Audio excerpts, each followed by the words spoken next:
kam se je levi pol v tem istem času prestavil na osi od Boruta Pahorja do Mihe Kordiša. Jaz trdim, danes so na levem polu vsi Miha Kordiš. Skoraj. Zelo malo pravzaprav je takih, ki niso in še tisti si pravzaprav težko upajo karkoli spregovoriti, ker potem jih dobijo po glavi.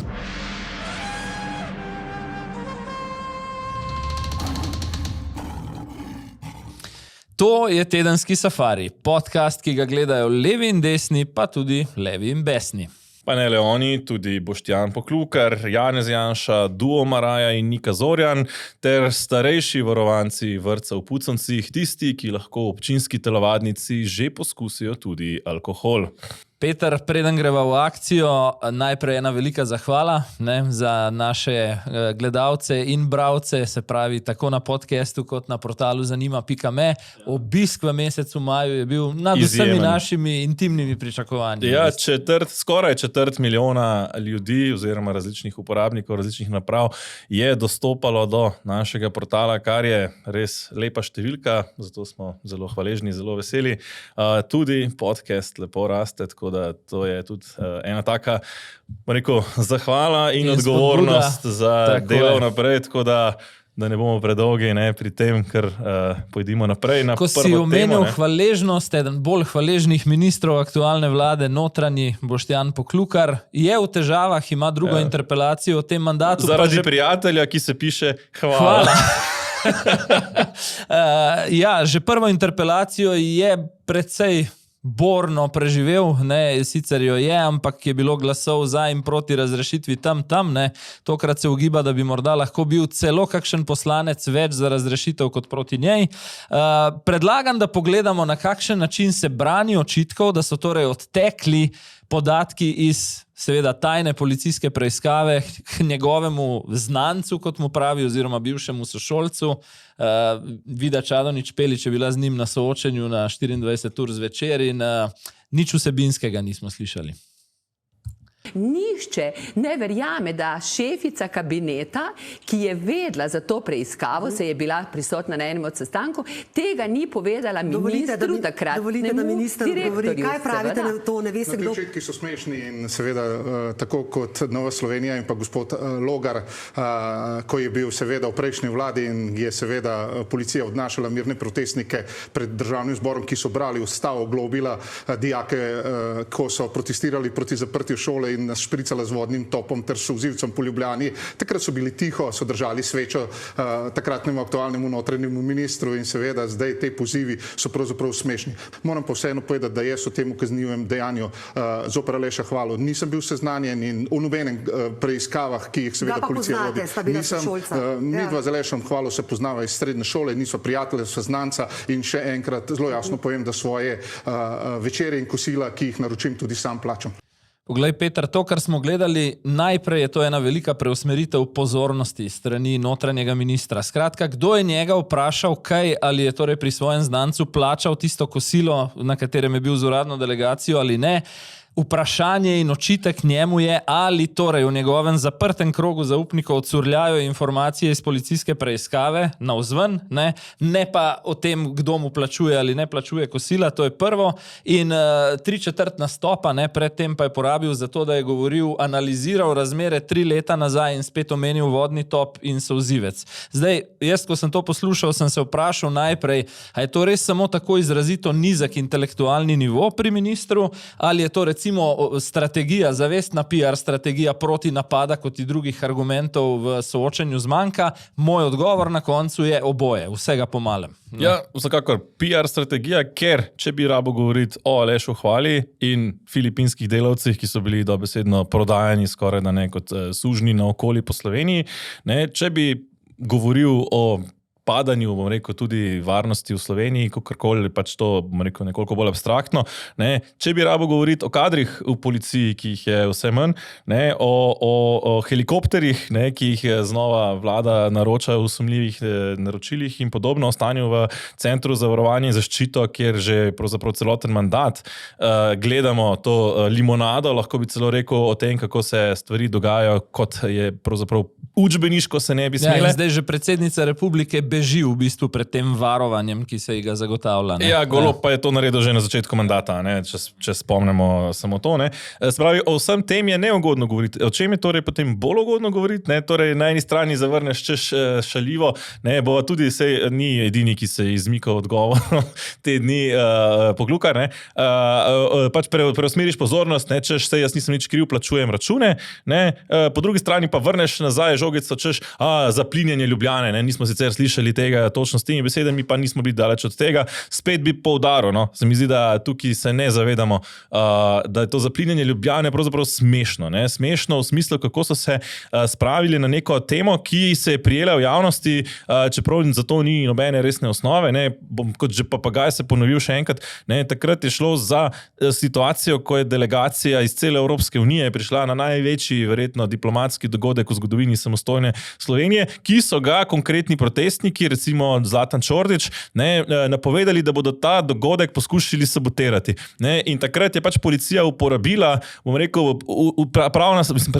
prisilna sredstva, ki so ji bila na razpolago, da je lahko ubranila pravzaprav uglede države in da je lahko država speljala ta največji diplomatski dogodek, pri čemer se mi zdi, da o tej pretirani rabi sile ne, priča podatek, da je bilo poškodovanih nekaj policistov in nič protestnikov. Ne. Mislim, da to zadošča, kar se tiče zaplinjanja Ljubljane, in se mi zdi smešno, kako pravzaprav vsi politiki levega pola ves čas vlečajo to zaplinjanje Ljubljane, češ kot da se je zgodilo ne vem kaj strašnega, ob tem, ko so sami posegali v policijo do te mere, da je pravzaprav to že včasih težko sploh reči, a je policija še neodvisen organ ali ne. Ob tej preusmeritvi pozornosti pa po mojem gledamo tudi v bistvu nadaljevanje razkroja nekih standardov politične spodobnosti. Zakaj, ne? Kje smo od tistih časov, ko je za te najbolj občutljive stvari in ko gre za represijo, za policijo, za vojsko, so to te tajni podatki, zaupne preiskave in podobno, govorili o videzu neodvisnosti in nepristranskosti. Kje je tu videz neodvisnosti preiskave, ko je glavni osumljenec, znanec ali morda celo po kakšni drugi interpretaciji dober prijatelj notranjega policijskega ministra in brat njegove desne roke in brat ženske, ki vodi kabinet tega istega notranjega ministra. To je eno, ne? Zdaj drugo, tukaj pa bolj na polju neuradnih informacij, kaže že in v naslednjih dneh se nameravam tega lota tudi na našem portalu zanima.me, da neke kadrovske menjave, malo pod tem najbolj vidnim vrhom, o katerem se ponavadi pogovarjamo, generalni direktor policije in podobno, ne? Malo pod tem nivojem je v času odprte preiskave v zadevi Hvala minister Poklukar osebno kadroval, ravno v službah, ki se ukvarjajo z področjem trgovine z ljudmi, in to odkot iz svojega kabineta med zaposlenimi na njegovo zaupanje. O tem še bomo, ampak to kaže, da minister, ki govori, kako o ničemer ni bil obveščen in nič ne ve, še zdaleč ni nezainteresiran, ko gre za odprto policijsko preiskavo. In še tole, moji viri pravijo, da je imel ta teden, so imeli v krogu državnega tožilstva posvet, kako naprej s to preiskavo, zakaj kako naprej, ker je preiskava zaradi vseh omenjenih dejstev že do te točke močno kompromitirana in zaupen podatek, že spomladi 24, se pravi aprila, ko se je sestankovalo na notranjem ministrstvu v zvezi s to zadevo, naj bi izginil zelo pomemben materialni dokaz, kateri mi moj vir ni mogel povedati, ni smel, ne? Ampak po mojih informacijah je preiskava že resno ogrožena. Ja, ne, minister pa, kot rečeno, zelo hvaležen, ne, za take, minister Poklukar je bil že večkrat na tnalu, tudi to ni prva interpelacija zoper njega, ne ravno zato, ker je tako hvaležen, ker pride kot nek medved in se enostavno potem naredi neumnega, češ se vse v redu, ne, tako, bom rekel, res hvaležen kadar za ta namen, ker enostavno pravzaprav se skoraj težko karkoli na njega prime, če se naredi enostavno tako neumnega, češ kaj pa je to takega, ne? In ga v resnici potem noben medij zares tega ne vpraša. Lahko bi rekla, da je Boštjan Poklukar na svoji funkciji eden od ljudi omrežij, ne? Omrežij za njim. In kdo drug je ta teden zelo razburkal, predvsem levi pol slovenske javnosti in politike, kot Borut Pahor, ki je v nedeljo v rubriki oziroma oddaji Intervju na nacionalni televiziji spregovoril o vplivnih omrežjih levice. Tisto, kar je po mojem najbolj levi pol zabolelo, je, da je postavil tezo, da vsa leta po osamosvojitvi so glavni centri moči levega pola izven političnih strank. Se pravi, nekje med tistimi, ki jih ne volimo v bistvu. Ne? Ja, poglejva si morda ta posnetek iz intervjuja, ki je močno razburkal slovensko javnost. V globalu je moč nad celotnim blokom leve sredine bila izven naših strank. In je še danes. Mislim, da je znak, da prihaja do tega zatona tudi ta, da ti centri sami doživljajo nek zaton njihove moči. Če pogledate recimo eno od strank, da ne bom šel preveč v strankarsko politiko, tega ne počnem rad, lahko ugotovite, da je pravzaprav presenetila ena od vodilnih strank za svojo lojalnostjo poslancev. Ponavadi so centri moči, če so mislili, da je treba zlomiti levo sredinsko vlado in jo zamenjati z novo levo sredinsko vlado, so ponavadi poskrbeli za razkol v poslanski skupini. Ali v poslanski skupini. Se je vam dogajalo tudi, ne? To se je tudi meni dogajalo. Medtem, ko se danes to ne dogaja, zaradi velike lojalnosti večine poslancev največje vladne stranke, predsedniku vlade, in to je pravzaprav vir njegove pravzaprav stabilnosti. Ja, Pahor pravzaprav tukaj zelo jasno priznava, oziroma že takrat, ko je bil premier, smo slišali o stricih iz ozadja, pa potem jih takrat ni želel posebej imenovati, no tudi tokrat jih ni eksplicitno z imeni in primki navedel, pa vendar se zdi, da ti centri moči pravzaprav na levi se nekako rahlo, bi rekel, drobijo. Če je bil včasih to nekoliko bolj koncentrirano, se danes nekoliko bolj drobi. In še ena ugotovitev se mi zdi pomembna, ko gledam recimo tisto lestvico 100 najbogatejših Slovencev, se mi zdi počasi, kljub vsem oviram, ki jih postavlja aktualna oblast in že nekatere prejšnje, na ta prva mesta ali pa vsaj visoko na tej lestvici začenjajo kotirati posamezniki, ki niso obogateli na račun tranzicije, na račun lastninjenja ali pa prihvatizacije, kot se je včasih temu reklo, državnega premoženja. Imaš pa predsednika vlade aktualnega, ki pa je te vrste bogataš. Treba vedeti, da še vedno kar nekaj posameznikov na vrhu lestvice je tudi iz tega miljeja, ampak niso več recimo večina, tako kot so bili, pa skoraj vsi, kot so bili recimo še nekaj let nazaj.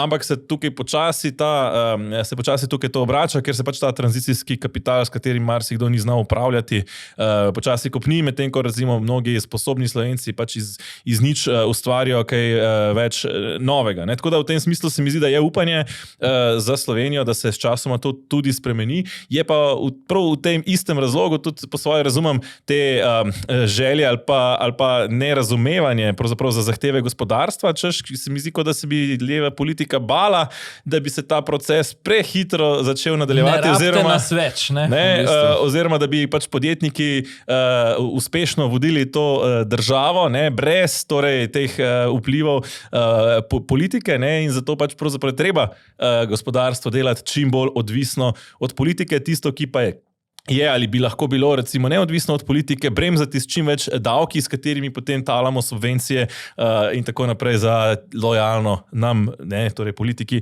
lojalno gospodarstvo. Tako da tukaj se mi zdi, da je Pahorjeva izjava kar odločilno pokazala situacijo in tudi recimo odziv potem na celoten ta intervju, ki je bil v slovenski javnosti, kaže na to pravzaprav, da se je zgodil dobesedno nad bivšim predsednikom države, ki je sicer vedno bil nekoliko trn v peti, treba povedati. On je pravzaprav, že ko je nastopil za premierja, takrat je že bila ideja nekje, da bi bil Gregor Golobič tisti novi obraz, ki bi zmagal, pa ga je Pahor uspel, lahko bi rekli, nekako nadmudriti, da je sam prevzel volilno zmago in potem vodenje vlade. Tudi potem, ko so ga nekako odrezali iz SD-ja, je potem samovoljno napovedal predsedniško funkcijo in 10 let potem to uspešno opravljal in bil ves čas neke vrste trn v peti, pravzaprav trdi levici. Ker je bil socialni demokrat evropskega tipa ali pa pa evropskega formata, ne pa dražgoškega formata ali pa premalo dražgoškega formata. Za marsikateri okus bi pa rekel tako.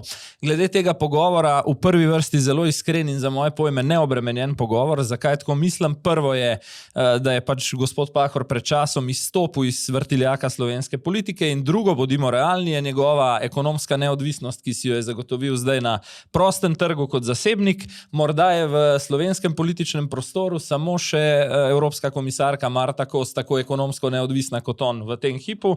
In drugo, ne, jaz se sprašujem... Pa še ona bolj od moža kot od sebe. Drugo, ne, pa se sprašujem, kaj tako novega pa je povedal s tem slovenski javnosti. Prvič je kaj podobnega že sam v preteklosti izrekel, drugič pa pejmo nekaj dni nazaj. Vladimir Prebilič je govoril o sestanku z Milanom Kučanom, kjer je rekel, da je imel občutek, ko sta končala, da še nima neke neomajne podpore oziroma dokončnega da Milana Kučana. Z drugimi besedami je povedal isto, kar je tule povedal Borut Pahor. In mislim, da seveda ni potem še bova v drugem delu komentarja tega nastopa bistveno po mojem razjarilo levega političnega pola to, kar je govoril o Gazi, ampak je v bistvu pri Gazi na temo genocida dobil po glavi, zato ker si je drznil govoriti o centrih moči izven uradnih struktur. Ja, pri čemer govorijo o politiku, ki je zaprisežen socialni demokrat, celo za čas predsedniške funkcije je zamrznil članstvo v stranki, potem ko je predsedniško funkcijo končal, jo je želel odmrzniti, pa mu sicer tega v stranki nekako niso želeli. Še preden greva na Gazo, ker se zdaj ta debata v izključitvi iz SD-ja sicer veže vsebinsko na to, ampak moram reči, najbolj sramotno od vseh odzivov, se mi pa zdi strani SD-ja kdorkoli že, saj niso enotni popolnoma v tem, koliko razumem, ampak sramotno zakaj? To je edini predsednik v zgodovini njihove stranke, ki jih je popeljal do suverene zmage, do vodenja vlade, lahko se 1000krat na dan pogledajo v ogledalo in se vprašajo, zakaj so danes na 6-7% in bojo našli pač odgovor točno v tej razliki med pragmatično politiko Boruta Pahorja in med, ne vem, copy-paste politiko. Zdi se mi, da je v bistvu odziv stranke SD na to izvajanje Boruta Pahorja najboljši dokaz, kam se je. Mi velikokrat poslušamo, kam se je Janez Janša od leta 2004 prestavil do 2025, ampak kam se je levi pol v tem istem času prestavil na osi od Boruta Pahorja do Mihe Kordiša. Jaz trdim, danes so na levem polu vsi Miha Kordiš. Skoraj. Zelo malo pravzaprav je takih, ki niso in še tisti si pravzaprav težko upajo karkoli spregovoriti, ker potem jih dobijo po glavi na tak način, kot jih je Borut Pahor. Samo da Borut Pahor si pač to lahko privošči, ker je dovolj, bom rekel, že izkušen politik, ker je že za njim pravzaprav dobršen del politične kariere in ker nima več ambicije biti v Sloveniji politično aktiven. Medtem ko razni poslanci, morda socialnih demokratov ali pa drugi člani socialnih demokratov, ki morda se zavedajo, da stranka pluje preveč skrajno levo, tega pravzaprav ne upajo, ker če njih izključuje stranke, je njihova politična kariera zelo verjetno pač zapečatena. Tukaj se kaže, recimo, kako zanimivo je pravzaprav nek steber normalnosti. Pahor, ki je sicer zmerno lev, ali pa kar konkretno lev, ampak sicer na zmernem področju leve strani, ki se ga zdaj okarakterizirajo kot skoraj da ne že skrajnega desničarja. In zakaj? Zato, ker pač ne trobil isti rok s tistimi, ki dobesedno, lahko bi rekel, koketirajo s Hamasom. Poglej, to je to, o čemer ti govorim. Premik koordinatnega sistema v smeri Mihe Kordiša. Blaž Brodnjak, za katerega jaz tudi vem, ker imam pač neka osebna poznanstva v njegovem širšem družinskem krogu, to je partizanska družina, ki je NOB kot upor vrednota, in na drugi strani Borut Pahor, ki je pač predsednik socialne demokracije, To sta zdaj v Sloveniji desničarja. Eden zaradi davkov, drug pa zaradi Gaze. Ja, no pa zdaj, morda pa res pogleda, kaj je Borut Pahor povedal o Gazi. Rekla je pa nekaj, kar ni imela napisano v govoru, in če je tako začutila, je pač to rekla, jaz pa ne bi. Torej, jaz tega, kar se dogaja v Gazi, ne bi ocenil za genocid. Torej, vsi smo zgroženi nad nesorazmernostjo ukrepov, ki jih izraelska vlada izvaja zato, da bi opravila z Hamasom. Zato pa seveda palestinsko ljudstvo v Gazi plačuje strahovito in nesorazmerno ceno. Absolutno. To ravnanje obsojam. Ali gre tam za vojne zločine? Verjetno. Ali bo šlo celo za zločine zoper človečnost? Morda. Ampak predsednica šla zelo daleč in je to ocenila za genocid. Jaz tako daleč ne bi šel. Dajmo samo faktično malo pokomentirati, kaj je bilo izrečeno. Skratka, bivši predsednik je zgrožen nad nesorazmernostjo ukrepov z izraelske strani, jih jasno obsoja in dopušča visoko verjetnost, da je prišlo v Gazi tako do vojnih zločinov, kot do zločinov zoper človečnost. Edino, kar pa on na mestu predsednice ne bi naredil, bi pa že zdaj takoj to ne bi poimenoval kot genocid, ne? In pogrom nad njim. Jaz moram reči, da vsebinsko ne razumem. Ne? Ja, pravzaprav je to tista levičarska, se mi zdi, logika, ne, ko se pač nekaj izbere. Enkrat je to Gaza, drugič je to LGBT, ne, ki je zdaj recimo nekako, čeprav smo junija meseca padel v ozadje iz takšnih in drugačnih razlogov. Ne, in takrat je treba trobiti v isti rok, sicer si izdajalec. Ne. Zdaj glede Gaze in glede genocida ne, bova nekoliko več v nadaljevanju, ne, bom rekel v tistem bonus epizodi za naročnike.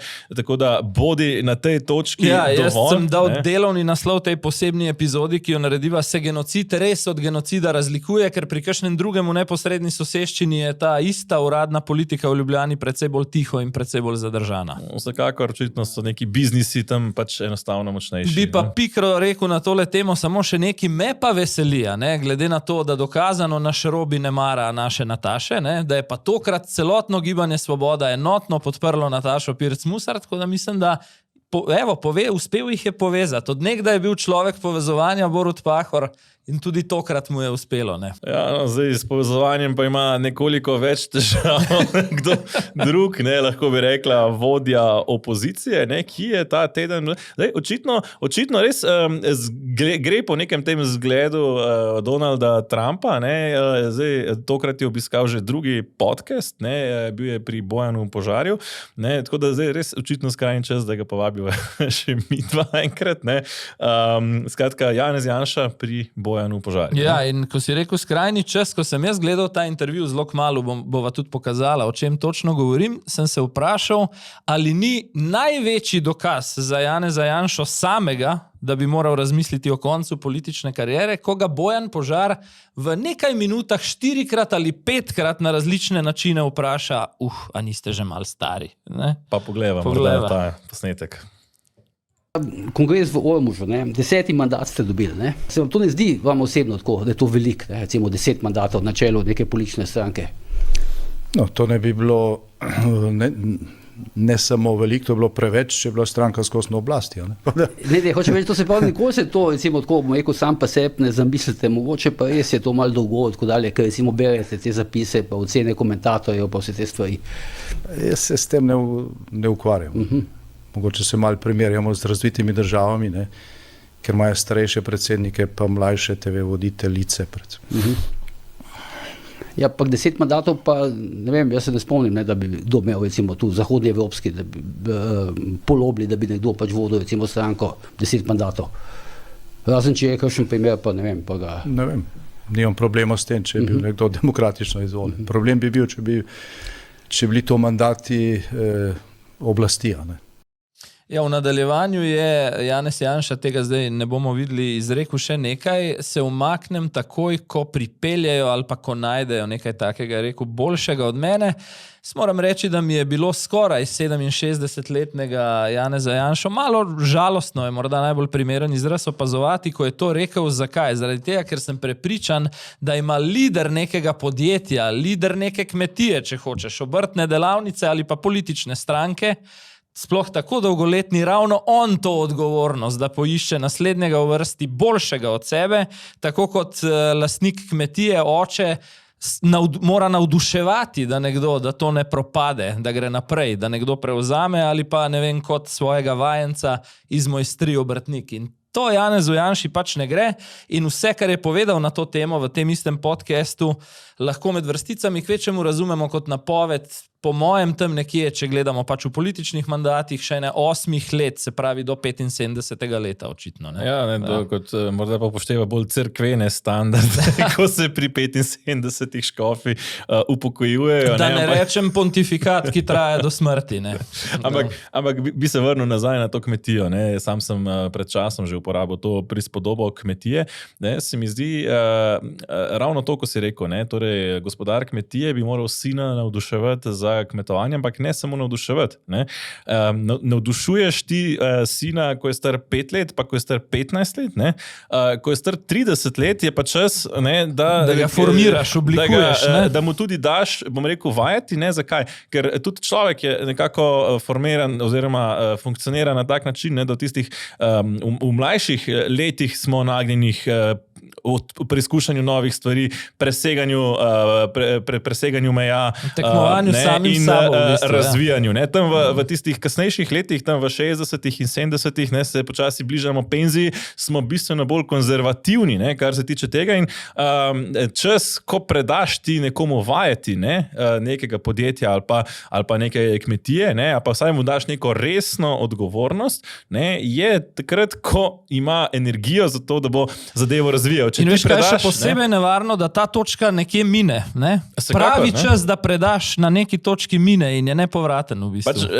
Recimo, jaz sem po svoje, kar nekoliko mi je bilo tragično gledati, ne, kralja Charlesa angleškega, ne, ko je pri svojih 73 prevzel kraljevanje, ne, se mi je zdaj recimo bistveno boljši izgled danska kraljica, ne, ki je pač preden se je spravila v grob, ne, že predala kraljevanje svojemu sinu, ko je bil ta še, ne vem, star 45 ali nekaj tazga, ne, ker v politiki pač je morda ta starost nekoliko više, ampak ta starost pa je nekje pred 50 letom, recimo, ne, in če želi, recimo, nek politik predati, ne, mora najti nekoga, ki je izkušen in je nekako v tej starosti in Janez Janša je tekom svoje zgodovine imel že marsikoga na razpolago, ne, in se mi zdi tudi ta argument, ne, češ, sej, če bi bil ves čas na oblasti, bi to bilo sporno, tako pa ni, ne. Seveda, lahko je tudi predsednik lovskega društva 50 let isti, ampak mislim, da za lovsko društvo to ni dobro. Ne? Je pa vprašanje, čigava odgovornost je. Ne? Seveda lahko ga člani potrdijo,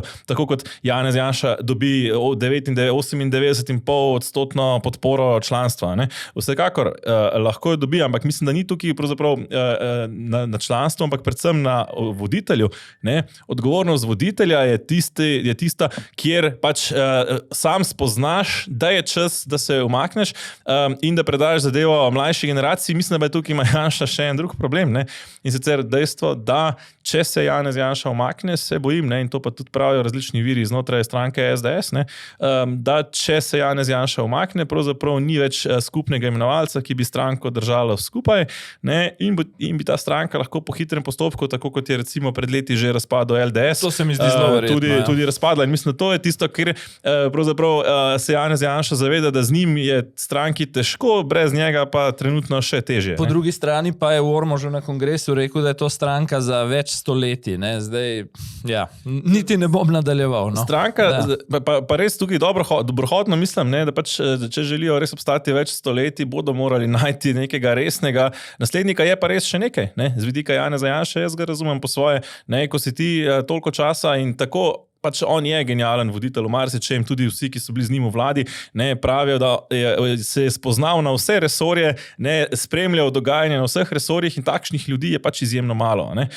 Je pa res tudi, da je to tudi posledica dolgoletnih izkušenj v politiki. Je pa to tudi druga plat tega kovanca. Ne prepusti stranke ravno zaradi tega, ker je do neke mere Američani imajo izraz control freak, se pravi obseden z nadzorom, ne, se pravi tudi vseh 7000 strani vladnega gradiva mora poznati do zadnje vejce, ker ima ves čas občutek, da ga bo nekdo peljal žejnega čez vodo. Ne? No, to, ampak hoče reči nekaj drugega, ne? Hoče reči to, da pač novi voditelj ne bo imel 30 let izkušenj predsedovanja stranki in da ta razlika, ne, med novim voditeljem, ki pač ima nič let izkušenj vodenja stranke in Janezom Janšo se samo še povečuje, dokler pač neka naravna pot ne bo mogoče pač njegovih sposobnosti pač po naravni poti toliko ošibila. Ne? Bi pa v zvezi z tem pogovorom in intervjujem izpostavil še eno zanimivo temo. Bojan Požar je poskusil kaj izvedeti še o tezi, ki mislim, da jo je Peter Gregorčič dal v slovensko javnost, in sicer, da naj bi se pred časom Janez Janša in Aleksandar Čeferin dobila na nekem zaupnem pogovoru na 4 oči nekje v enih od legendarnih grosupeljskih restauracij. No, in tu je bilo pa zanimivo, ne? Ker Janez Janša tega dejansko ni zanikal, tega seveda tudi ni potrdil. Odgovor, ki smo ga slišali, je bil, kolikor vem, je ta restauracija, o kateri me sprašujete, že dolgo zaprta. Ja, na kar bom odgovoril. Ne? Kje pa je bolje, da se dobita recimo dve taki figuri, kot sta Aleksandar Čeferin in Janez Janša, pa ne pravim nujno, da sta se, oziroma nimam sam informacije o tem, na ljubljanski tržnici. Ne? Ampak če bi se zagotovo na takem mestu, kjer ni na ključnih mimoidočih, ki bi potem recimo s telefoni to zadevo ovekovečili. Tako da glede tega lahko po mojem rečeva v tem delu, kdor molči, 9 odgovori, po mojem. Ne? Tako, zdaj, marsikdo bi ob napovedi, da ima Bojan Požar Janeza Janšo, lahko rekel, sploh X publika, ki je obremenjena, da bo to PR intervju pri prijateljskem voditelju novinarju, ampak kaj potem šele reči, o tem, kar smo videli na nacionalni televiziji pred minulo nedeljo, ko se je pri Tanji Gobec ustavil premier Robert Golob in smo v bistvu izvedeli od obeh, od voditeljice in od aktualnega premierja, da je to, da nihče v državi ne razume, zakaj nam pada BDP, nekaj najbolj normalnega. V bistvu. Ja, pa bi jaz rekel, morda, da je Bojan kar dobro opravil svoje delo, morda neko bistveno bolje kot njegova. Bistveno bolj pokončno kot njegova kolegica. Predsednik, ali se ve, zakaj se je znižal BDP? Jaz sem spremljal celo množico vrhunskih ekonomistov, tudi pri vas v studiu, ki niso znali tega dati odgovora. Da, se zato sprašujem. Zdaj, če vi mislite, da politiki si radi jemljajo pravico razlagati vse živo in biti najpametnejši. Jaz nisem tak politik, zato se bom tukaj vzdržal. Veste, oprostite, minister za finance je rekel v istem studiu, v drugi oddaji, je rekel, to moramo pogledati, to se moramo sesti in videti, zakaj je malo poznano, samo potrpljenje, ker konec drugega četrtletja, to je 30. junij, se približuje. Potem bo znano več. Danes o tem špekulirati nima namega smisla. Počakajmo še dober mesec in bomo natančno vedeli, ali je šlo za sistemsko napako, ali je šlo za nekaj dolgotrajnega. 30. junij se res bliža, tako da bomo premierja, ko pride na vrsto, spomnili na sistemsko napako, bomo videli, kaj bodo rekli podatki, ampak pazi, čisto nakladanje. Isti dan, ko je bilo objavljeno, da imamo največji padec BDP-ja v evroobmočju, isti dan so ekonomisti gospodarske zbornice in obrtne zbornice že zelo metodološko, koncizno razložili, kakšna je struktura tega padca. Zelo na hitro. Ampak Mirko, če si pozabil, to so samo nekaj nabijali, po Golobovo, mislim. Pač to niso neki resni ekonomisti. To niso pravi ekonomisti. Eno, investicije podjetij, drugo, ohlajanje trošenja v gospodinstvih, torej pri običajnih ljudeh, kar je oboje neposredno, dejte to, gospodje na Gregorčičevi dojet, povezano z davki, ki jih noro privijate v zadnjih 2 letih, in zraven potem finančni minister Boštjančič reče, da ni nobenih racionalnih razlogov, da so družine nehale trošiti. Pa kaj je s temi ljudmi? Pričemer nihče ne ve, v vladi, mislim, jaz se sprašujem, mogoče res v vladi nihče ne ve, pa imamo res tako nesposobno vlado, da nihče ne ve, ampak OECD ve, Eurostat ve, Slovenski statistični urad ve, Gospodarska zbornica ve, Združenje menedžerjev, ni da ni, vsi opozarjajo. V mehurčku noben ne ve, zakaj gre. V mehurčku očitno noben ne ve. Ampak pri čemer bi dodal še to, da se potem zgovarjamo, to je tudi Golob prejšnji teden v odgovorih vprašanjem poslancev, češ, gospodarske okoliščine, carine, ZDA in podobno. Ravno pred dnevi sem zasledil podatek, da je pravzaprav Slovenija tista država Evropske unije, ki je zaradi ameriških carin pravzaprav najmanj prizadeta,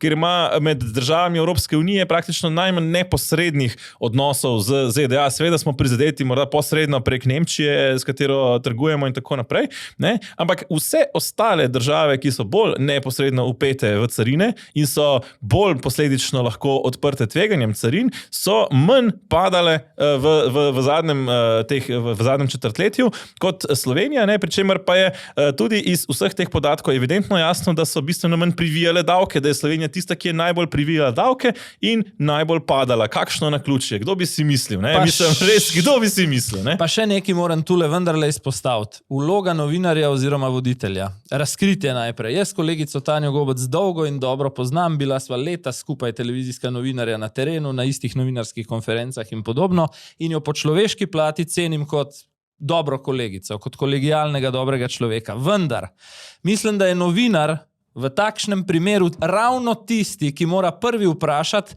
pa gospod premier, če v tej državi z vami na čelu nihče ne razume, kaj se dogaja, ali ni to morda znak za alarm? Morda znak, da prepustite krmilo komu, ki razume, zakaj se v Sloveniji to dogaja. Ne? To bi pa že pričakoval. Toliko intelektualno pošten moram biti glede tega. Ne? Morda kakšen drug kolega bi rekel, gospod Golob, boste odstopili? Poglej, zdaj, ko smo pri tej nekemu ogledalu, ki nam ga mednarodni prostor nastavlja, ne? Tudi kar se tiče BDP-ja pa recesije, nam ga v bistvu tujina nastavlja, pa gospodarskih gibanj, se mi zdijo zanimiva sporočila, ki so ta teden v zadnjih dneh prišla iz dveh držav, kjer se dogajajo zdaj velike politične spremembe. Ena je Nizozemska, ne?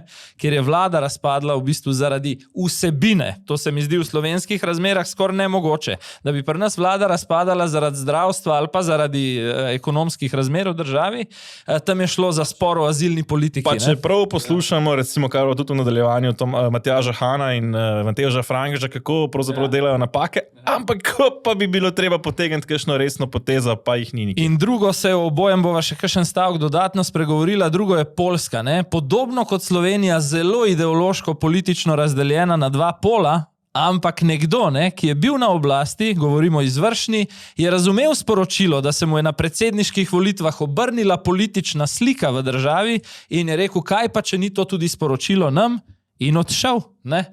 To je politična kultura. Ni odšel, šel je po zaupnico, ki jo bo verjetno dobil, ampak če se vrnem... Ampak to je neverjetno, ne? Višja politična kultura od tega, kar gledamo pri nas. Razumel je signal, ki so ga dali volivci. Pazi, pri nas se recimo po referendumu, ki ga maestralno, kolosalno izgubi Asta Vrečko, se nam v bistvu že zdi vsem skupaj, kar normalno rečemo, pa seveda, da ne bo odstopila.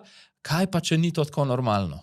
Ja, zdaj, če se vrnem nazaj najprej na Nizozemsko, ki si jo kot prvo omenil. Nizozemska je po prejšnjih, torej na zadnjih volitvah pravzaprav je nekoliko nepričakovano mimo anket, mislim, ankete tega niso kazale prej, največ glasov osvojila Stranka za svobodo, torej recimo nekoliko kontroverznega Wildersa, ki je potem sicer ni postal premier, zato ker so ostali koalicijski partnerji podali nekako zahtevo, da bodo šli lahko skupaj v vlado, če ne bo Wilders premier. Tukaj recimo se tudi kaže, morda za razliko od koga v Sloveniji, tukaj bi lahko kdo drug v Sloveniji vzel lekcijo, da se včasih lahko, če ego stopi korak nazaj, ni treba veliko, korak nazaj se stavi vlada, ki je recimo bistveno bolj programsko blizu temu, čemur se neka stranka zauzema, pa v tem primeru je torej uspelo Nizozemcem sestaviti vlado, ker pa vlada ni šla dovolj v smeri zahtev te stranke za svobodo, je Wilders recimo v zadnjem času nekako prekalkuliral in najprej postavil zahtevo, potem pa tudi zahtevo izpolnil, da bo iz vlade izstopil, če ne zaostrijo azilne politike, ki je na Nizozemskem trenutno eden večjih problemov. Mimogrede, Danska še ena zadeva, ki se zdi v Sloveniji nepredstavljiva. Tam je v bistvu levi politični pol premagal desnega s čem? Da je predlagal bolj radikalne protimigrantske ukrepe, kot jih je predlagala desnica. Ja, ker se zavedajo, da pravzaprav tudi za njihove leve ideje so migracije tukaj velika grožnja. In to je recimo na Nizozemskem se zgodilo, medtem ko na Poljskem recimo situacija bistveno drugačna. Na Poljskem so imeli predsedniške volitve, potem ko so imeli 2 leti nazaj, mislim, da približno 2 leti nazaj parlamentarne. Na parlamentarnih je konkretno zmagala koalicija okoli Donalda Tuska, ki je za razliko od stranke Zakon in pravičnost napovedovala nekako bolj reformno politiko, bolj proevropsko držo, tudi nekoliko bolj levo na področju vrednot in nekoliko bolj desno, če lahko rečem, na področju gospodarstva. Torej, medtem ko je bila Zakon in pravičnost recimo neka ta konzervativno, populistična, rahlo socialistično bolj usmerjena na področju gospodarstva stranka, Državljanska platforma po eni strani bolj proevropsko, bolj gospodarsko, hkrati pa je napovedovala tudi znova uzakonitev bolj sproščenega splava in LGBT pravic in podobnih stvari, česar pa je do zdaj ni uspelo, ker je bil predsednik še vedno iz vrst stranke Zakon in pravičnost, Andrzej Duda, ki je te zadeve blokiral. Poljski sistem je treba vedeti, da ima predsednik pravico veta, torej če parlament sprejme nek zakon, ga lahko predsednik zavrne, ga ne podpiše in če predsednik vloži veto, potrebuje parlament 3/5 večino, da ta veto premaga. zmaga, ne, torej ne zadošča zgolj absolutna večina, kot pri nas recimo pri vetu državnega sveta in te večine pač Tusk nima. Ne, zdaj je bila tukaj pravzaprav situacija, ko sta se spopadla bolj liberalni župan Varšave in bolj konzervativni, sicer samostojni kandidat, zgodovinar, ki pa ga je podpirala stranka Zakon in pravičnost. Na koncu je zmagal pravzaprav ta konzervativni kandidat, kar je nekako sporočilo poljskih volivcev, kot ga jaz razumem.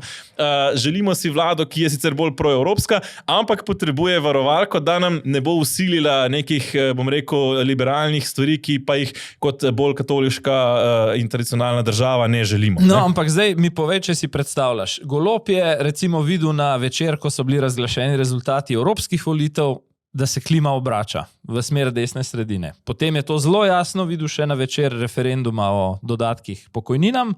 A se ti zdi možno sploh, da bi on rekel, no, čez en teden grem pa po zaupnico, da preverimo, kaj se dogaja? Mislim, da te kulture žal v Sloveniji ni, je pa ni med politiki, tudi zato, ker pač volivci tega ne kaznujejo. Ne? Mislim, da volivci pravzaprav bi se tukaj mogli zamisliti. Ne? Najboljši primer tega licemerja, o katerem sva zdaj posredno do njega prišla, je pa dogodek iz telovadnice v Puconcih, ne? Kjer je skupina poslancev Gibanja Svoboda bila ujeta s šardonejem ali pa sauvignonom, potem ko so mesece slovensko javnost prepričvali in moralizirali o tem, da seveda, ko gre za vaške veselice, ki morda malo bolj spominjajo na predvsem je šlo za ruralno in na desno, ne, da tam v šolskih prostorih pa v vrtčevskih se alkohola ne sme piti. No, predvsem je šlo tam za problem, da bi na Martinovo novo vino blagoslovil lokalni župnik. Ne. To je bilo pravzaprav tisti povod, sprožilec za celotno to debato. In zdaj je bila buteljka in zdaj imamo osumljence in imamo kozarce vina v njihovih rokah in poglejva, kaj se zgodi, ko so ujeti pri tem, da počnejo nekaj, v kar še sami ne verjamejo v resnici. Na otvoritvi Puconci vrtca, ki je 3,5 milijonska investicija, smo res na koncu nazdravili v občinski športni dvorani, s čemer ni nič narobe, ker je ta dvorana za te prireditve namenjena. Druga prireditev je bila pa na vrtcu Puconci, kjer je bilo brezalkoholna pogostitev, tako da ni nobene težave. Posipate se s pepelom samo zaradi objave, ne pa da ni bilo nekaj prav. Objave, ki je razburkala javnost brez potrebe. Da oni vejo, ne, da so vedeli, da delajo nekaj narobe, dokazuje ta slika. Če pogledate, v bistvu oni so flašo vina skrili zadaj za rožo, ne, ampak se roža vseeno vidi.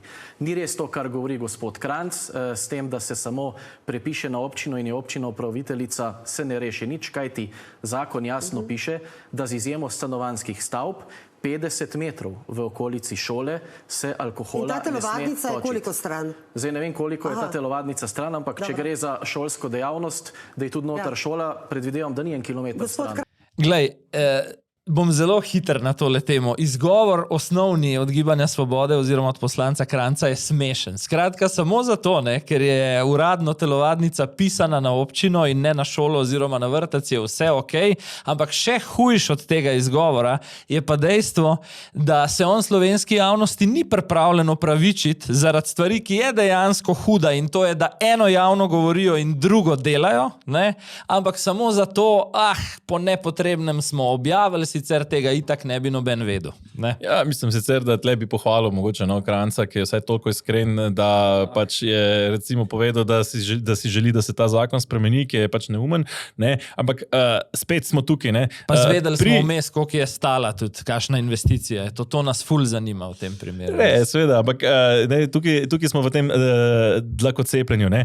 Zdaj, če je dvorana, v kateri poteka pouk telovadbe lasti občine, potem se lahko noter organizirajo prireditve, če je v lasti šole, pa nekoga briga v resnici, v čigavi lasti je dvorana, v čigavi lasti je telovadnica in tudi koga briga po svoje, če recimo, a je to zdaj samostojna stavba, je to del šole, a lahko ti odsvojiš, a zdaj morajo v manjših krajih izvajati, bom rekel, neke pravniške manevre, da bodo del telovadnice predali občini, da bo potem šola najem. Mislim, to so pri čemer bom še to dodal, ne? ko je bila ta debata, smo bili priča argumentom zgled otrokom, ne promoviranja alkoholizma v šoli. Dajmo se lepo pač iskreno vprašati in reči, ok, če je pač veselica, je veselica, ne glede na to, v katerih prostorih se otroci razumejo, da če je veselica, če je šola. Ampak, a ti vidiš usporednice notranjega ministra, vprašaš, a so vam res ušle zaupne informacije iz policijske preiskave. Jaz si svojo malico plačam sam. Vprašaš poslanca Gibanja Svobode, a ste vi res pili v telovadnici, čeprav ste nam vsem to razlagali, da to ne gre.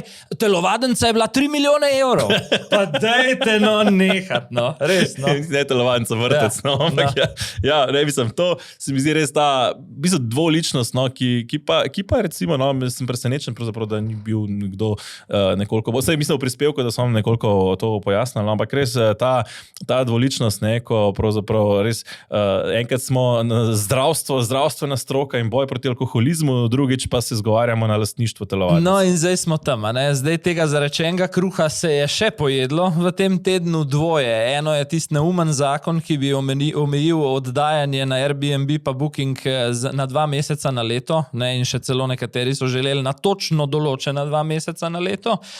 In drugo je seveda privijanje in gospodinstv in podjetnikov z davki, v konkretnem primeru pa gre za normirane SP-je, kjer se v bistvu po 3 letih ta vlada in z njo gospodarski minister kot kuža grizejo v krogu v lasten rep. Poglejva najprej gospodarskega ministra Hana. Jaz mislim, da smo nekatero davčno zakonodajo brez potrebe sprejeli in vidimo, da ni pravih efektov. Zato bom jaz predlagal, da vendarle pri normiranih SP-jih dvignemo ta pogoj, zvišamo iz 50 na 60 tisoč in iz 100 na 120 tisoč evrov. Zakaj?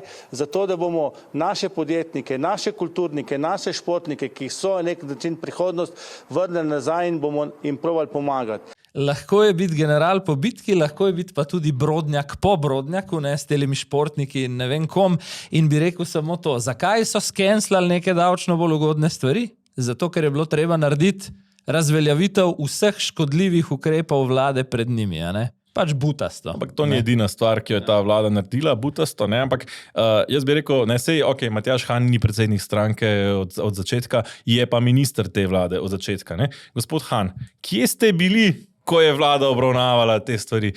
Kje ste bili socialni demokrati, ko je vlada cancelala te dohodninske olajšave? Kje ste bili, ko je minister Mesec uvajal odštempljanje? Kje ste bili, ko se je višala birokracija, ko so se višali davki, ko so se slabšale razmere za SP? In ti še nekaj nevezanega povem, tudi off the record, iz hodnika parlamenta te dni. Ko je bilo pogovor na hodniku med 2 poslancema, eden SD, drugi opozicija, pa je bilo malo, kaj boste pa glede Poklukarja naredili? Sej vemo, da je, bom kar rekel, sranje, ampak zaradi enega Boštjana Poklukarja pa mi te koalicije že ne bomo žrtvovali. In to je to. Ampak se teh enih Boštjanov Poklukarjev, pa ene Aste Vrečko, pa enih normirancev, pa enih... To se mi zdi tisto, ko sicer takoj prikimam Hanu. Takoj prikimam, strinjam se, absolutno, napako si naredil. Če bi rekel to kdo drug, pa prej. Stari moj, kje si bil? Kje si bil zadnja 3 leta, ko sediš kot minister v vladi, kot tvoja stranka sedi v koaliciji in tako dalje? In zdaj drugo, pazi, iz iste hiše gospodarsko ministrstvo, skoraj ista pisarna, državni sekretar Matevž Frangež, ki se je kakšen mesec nazaj skoraj stepil na hodniku z sobodajalci, Poglejmo, kako se je posul s pepelom glede zakona o Airbnb-ju. Glede na precej jasno mnenje Zakonodajno-pravne službe Državnega zbora moramo nekatere rešitve v zakonu prilagoditi, predvsem tako, da večji del urejanja kratkotrajnega najema prepustimo lokalnim skupnostim, ki imajo problem.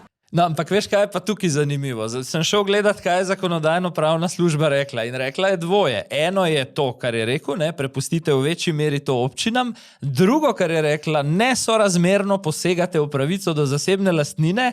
Matevž je slišal samo eno polovico, dajmo občinam več, medtem ko zasebna lastnina ga še vedno malo mot, v bistvu. Pri čemer spet, kot da tega niso vedeli že mesece nazaj. Tako, in tudi povedali smo jim, tudi javnost jim je povedala. Že večkrat. Res se mi zdi tako smešno, no, ko pravzaprav potem čez tik pred volitvami, potem kar naenkrat pa se posipamo s pepelom, ne, mislim, da je celo Matjaž Han glede neke druge stvari pri normirancih omenil, ne, ja, to je pa preveč kompleksno, to bomo pa reševali v drugem mandatu, kot da je že kupil pravzaprav to Golobovo narativo, gremo v drugi mandat. Ja, no, za nov mandat pa jemlje zagon tudi Anže Logar. V zadnjem času mu je javna podpora tudi na Mediani, recimo, kar opazno poskočila. Imeli so demokrati prvi piknik kot nek blagi uvod v predvolilno dogajanje. Precej samozavestna retorika, glede na trenutne rejtinge, predlagam, da pogledava en sek. Konkreten program in pa 88 kandidatk in kandidatov za državni zbor v oktobru bo tisti mejnik, ko bomo dejansko pripravljeni prevzeti odgovornost za vodenje države. Zato hvala predsedniku vlade, da ne bo predčasnih volitev. Jaz sem dovolj nor, da verjamem, da lahko skupaj spremenimo Slovenijo na bolje. Dvoje moram reči, da sem opazil v zadnjem času pri Anžetu Logarju. V tem govoru predvsem malo obratno retoriko od Janeza Janše in SDS-a, se pravi iz pozicije stranke, ki ima okrog 5% na anketah, pravi, pripravljamo se na prevzem vodenja države, ne, medtem ko je Janša z pozicije stranke, ki mu kaže na 25 precej fiksnih poslancev, rekel, bomo še počakali, če bo treba. Ne. Drugo, kar pa je opažam, verjetno tudi glede na te rejtinge, ki niso morda tam, kjer jih je sam pričakoval, nekoliko več volje za to vsebinsko sodelovanje v državnem svetu. Zdaj sta že dve interpelaciji zapored Vrečko in Poklukar, ki sta v bistvu skupaj z NSI-jem nekako brez podpisov SDS-a, recimo. Ne.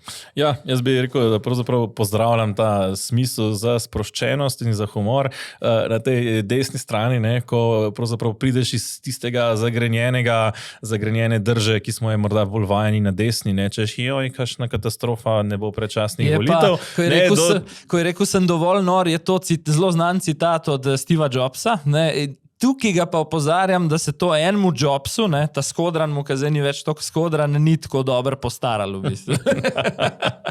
No, hočem sem te reči, da se mi zdi, da je prinaša neko to nujno potrebno sproščenost, rekel, sploh na desnici, a pa na desno sredino, ne, se je pravzaprav Logar zares ni neka desnica, je bolj neka sredina, ne, liberalna sredina. Ključno se mi zdi pa za njegov uspeh je pa vprašanje pravzaprav, kaj bo pokazal na tej kandidatni listi, torej kdo bo teh 88 kandidatov in kdo bodo te kandidati za ministre. Ne. Mislim, da je naredil zdaj seznam ministrstev. Naslednji korak, ključen... Enih 5-6 manj kot zdaj. Mislim, da je 14 predvidenih. Ne.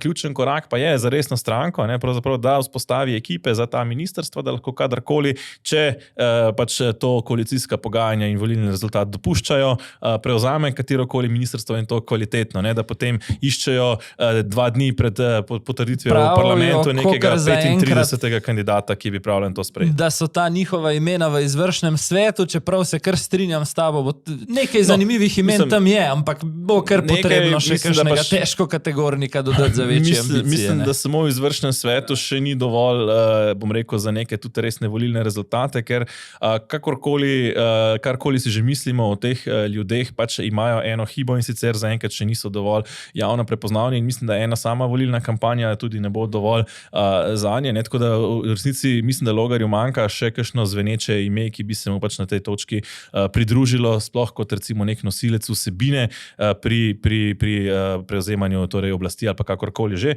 Ne? In ko smo že pri vsebinah, ne, ki se vračajo Govorila sva v tej epizodi pred parimi minutami o vlogi novinarstva, ki včasih roko na srce neslavno odpove, ko je treba kaj bolj neprijetnega koga vprašati, včasih pa dejansko novinarstvo odigra svoje in povzroči neko družbeno spremembo, ki se lahko nekomu zdi majhna, lahko tudi komu velika. Rekel bom za uvod samo Nika Zorjan in ta posnetek, ki ga bomo zdaj pogledali, pa pol še kakšno rečeva.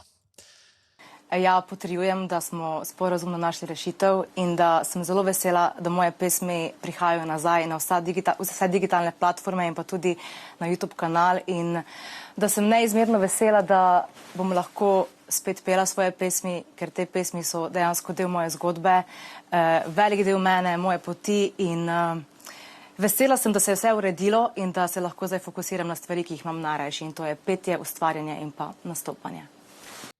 Ja, včasih me kdo vpraša, če me ne popade depresija, ko pravzaprav na dnevni ravni spremljam dogajanje še več, ko ne zgolj spremljam to, kar je javno objavljeno, ampak kot novinarji imamo vpogled tudi nekoliko, lahko bi rekel, pod pokrov ali v zakulisje političnega dogajanja, ki je včasih morda še huje kot to, kar pride potem v javnost. In bom rekel, ravno zaradi takih trenutkov, ko se pravzaprav zaradi našega dela nekaj konkretnega premakne na boljše v tej državi in tokrat je pravzaprav tudi po zaslugi našega novega portala, ki je pravzaprav šele dober mesec zunaj, zanima.me, razkrili smo, torej smo bili med tistimi, ki smo razkrivali podrobnosti te sužnje lastniškega dobesedno razmerja v pogodbi med Niko Zorjan in dvojcem Mareja, ki se je zdaj, torej pred dnevi ta teden zaključilo z neko sporazumno poravnavo in vračanjem njenega dela, torej dela Nika Zorjan nazaj na platforme. Se ravno to, kar si rekel. Nika Zorjan je rekla, vesela sem se vračam k ustvarjanju, k tistemu, za kar sem rojena. Jaz sem pa vesel, da ima kaj pri tem ali pa marsikaj v bistvu tudi ta naš medijski projekt in naš portal.